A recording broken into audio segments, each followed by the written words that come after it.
শুধুমাত্র আপনার ফোনের সিম 1 থেকেই কল যাচ্ছে, সিম 2 থেকে কল দিতে চাচ্ছেন কিন্তু পারছেন না। এইরকম প্রবলেমে যদি পড়ে থাকেন, কাইন্ডলি স্ক্রিনটা ফলো করলে সম্পূর্ণ সলিউশন দেখানোর চেষ্টা করব।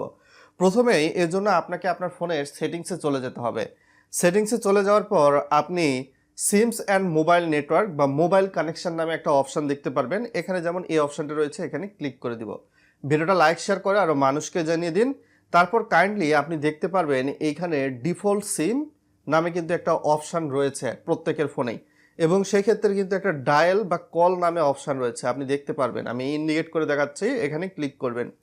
ক্লিক করে দেওয়ার পরবর্তীতে এখন যেহেতু আপনার সিম 1 থেকে শুধু কল যাচ্ছে, তাই আপনি এই যে ডিফল্ট কল সিম 1 এই অপশানটাতে প্রথমে প্রেস করবেন।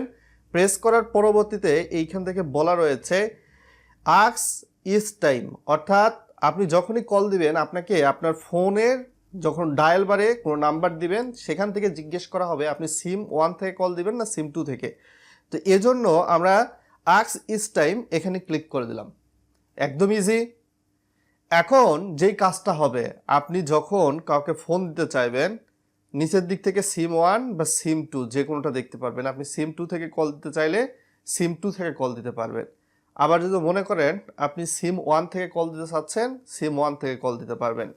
তো একদম ইজি এবং সিম্পল বিষয় ছিল। আজকে এখান থেকে বিদায় নিচ্ছি। সকলে ভালো থাকবেন।